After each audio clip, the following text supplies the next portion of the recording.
Canada, Belgium या फिर France की बात की जाए या फिर स्विट्जरलैंड की बात की जाए, फ्रेंच वहां पर बोली जाती है, सुनी जाती है। और अगर आपको फ्रेंच आती है, यानी कि आप इंडिया से ही फ्रेंच का कोई कोर्स करके जाते हैं, तो आपको वहां पर कल को काम भी अच्छा मिलता है और पीआर भी आपका इजीली हो सकता है। तो आपको अगर फ्रेंच करनी है तो कौन सा प्लेटफॉर्म आपके लिए बढ़िया है, और फिर कौन से संस्थान में, कौन सी कंपनी में जाकर आप फ्रेंच करें, कितने समय की होती है, और ये फ्रेंच का फंडा क्या है, ये जानने की कोशिश करते हैं। गुरदीप कौर जी ट्रेनिंग हेड हमारे साथ जुड़ी हुई है वेस्टर्न ओवरसीज से। गुरदीप जी, बहुत बहुत स्वागत करता हूँ थैंक आपका। यू। मैम, फ्रेंच को लेके जैसे मैंने कंट्रीज का जिक्र किया है, मैं फिर से बता देता हूँ। Canada, Switzerland, Luxembourg, Belgium, France, इसी तरीके से कैमरून है हुँ। और कई कंट्रीज हैं, सेनेगल है, जहाँ पर फ्रेंच बोली जाती है। तो फ्रेंच आजकल क्यों ट्रेंड में चल रहा है मैम? सर बहुत सारे रीज़न हैं। फ्रेंच आजकल आपको पता है इंग्लिश के बाद अगर कोई जो सबसे ज़्यादा लैंग्वेज बोली जाती है कंट्रीज़ के अंदर दैट इज़ फ्रेंच लैंग्वेज।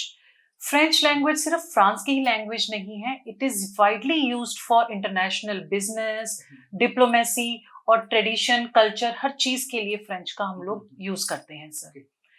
अब फ्रेंच के जो इतने नंबर ऑफ बेनिफिट्स हैं सर हमारे पास फ्रेंच के।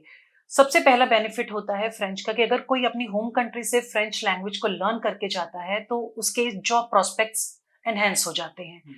मोर ओवर इजी पीआर हो जाती है उसके लिए। अगर मैं एजुकेशन पॉइंट ऑफ व्यू से करूं तो स्टूडेंट्स एक अच्छी यूनिवर्सिटी में अप्लाई कर सकता है, अच्छे कॉलेजेस में अप्लाई कर सकता है अगर वो फ्रेंच अपनी होम कंट्री से ही लर्न करके जाता है। तो बहुत सारे रीजंस हैं सर।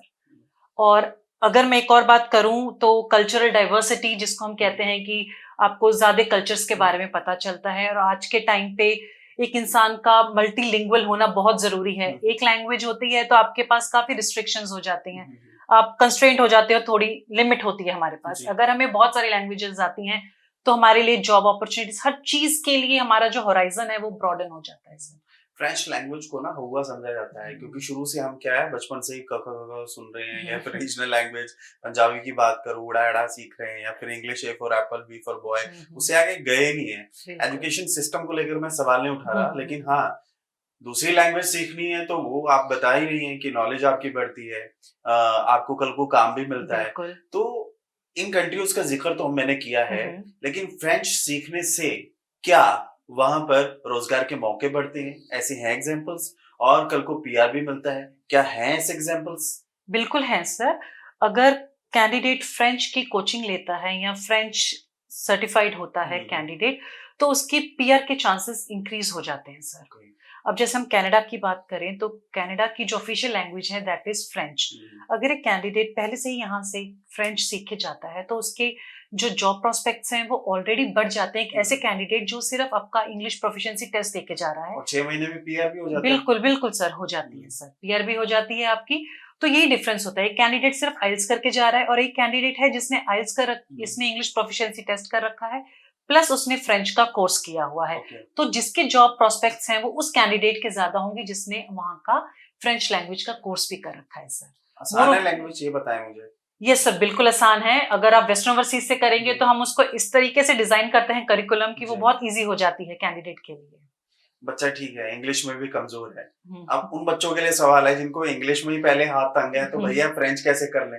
वैसे बच्चों को कैसे तैयार करते हो आप? सर बिल्कुल हमारे पास जो कैंडिडेट्स आते हैं ना सर वो हर रीजन से आते हैं हमारे पास कैंडिडेट्स। हमारे पास हर बोर्ड का बच्चा आता है, एक कॉन्वेंट का बच्चा आ रहा है, एक हरियाणा बोर्ड का आ रहा है, एक पंजाब बोर्ड का आ रहा है, एक सीबीएसई बोर्ड का बच्चा आ रहा है। अब हर बोर्ड के बच्चे का आप इंटेलेक्चुअल लेवल्स हर कैंडिडेट का अलग है। अब जैसे आपने बोला कि एक ऐसा बच्चा आ रहा है जिसको इंग्लिश आती नहीं है, उसको फ्रेंच सिखाना कितना डिफिकल्टी, नो डाउट सर इसके अंदर डिफिकल्टी तो है हमारे कैंडिडेट्स को सिखाना। लेकिन मैं अपने सब कैंडिडेट्स को ये बताना चाहूंगी कि जो वेस्टर्न ओवरसीज में हमारा जो करिकुलम है वो इतना यूनिक है और इतना कॉम्प्रिहेंसिव तरीके से हमने इसको डिजाइन करा है कि जो कैंडिडेट्स है हम उसको इतना इंगेज करते हैं, हम वेरियस एक्टिविटीज करवाते हैं, एक्सरसाइजेस करवाते हैं उसके साथ, बच्चा इन्वॉल्व होता है। ट्रेनर एक स्टूडेंट के लेवल तक जाता है उसको फ्रेंच सिखाने के ओके लिए। ओके, ये कोई वो गुट्टी तो है नहीं है कि घोली और पिला दी, चम्मच दे बिल्कुल। दिया, चलो भाई 2 दिन में आपको आ गया। टाइम लगता है। बिल्कुल। लेकिन फ्रेंच के लिए ईमानदारी से बताएं कि जो हरियाणा बोर्ड से पढ़ा हुआ बच्चा है, मैं हम्म। सीबीएसई की बात नहीं कर बिल्कुल, रहा हाँ जी। या फिर किसी और बोर्ड की बात नहीं कर रहा, हम्म। हरियाणा बोर्ड से जो पढ़ा हुआ बच्चा है जिसको बाहर जाना है, हम्म। डॉक्यूमेंट पूरे हैं, पैसा पूरा है, लेकिन पेज फंसा हुआ है फ्रेंच पर, वो कितने समय में सीख सकता है, कितना समय उसे चाहिए? सर, अगर एक कैंडिडेट हरियाणा बोर्ड का है हम्म। या जिसका लैंग्वेज इंग्लिश नहीं है, पीछे से बैकग्राउंड में इतना बोलता नहीं है, यूज टू नहीं है, उस कैंडिडेट को तकरीबन 2 से 3 मंथ्स लग जाते हैं सर। अच्छा, हाँ जी। लेकिन कुछ मुश्किल नहीं है। नहीं सर, बिल्कुल मुश्किल नहीं है। वही मैं बता रही हूँ कि हमारे ट्रेनर्स इतने ट्रेन्ड है, इतने प्रोफिशिएंट हैं सर कि वो स्टूडेंट के लेवल तक जाके उनको टीचर्स हैं आपके पास फ्रेंच यस सर, सिखाने के हमारे लिए? पास सर ऑनलाइन ऑफलाइन दोनों में टीचर्स हैं sir, okay, and they all are very proficient, they are certified trainers sir. ठीक है मैम, बहुत बहुत धन्यवाद। तो गुरदीप कौर जी ने बताया किस तरीके से चीजें हैं, लेकिन फ्रेंच आप सीखते हैं तो पीआर के चांसेस हैं, कंट्रीज का जिक्र हम कर ही चुके हैं, तो आए आप भी फ्रेंच लैंग्वेज सीखें और अपने पीआर या फिर रोजगार के मौके बढ़ाएं। नमस्कार।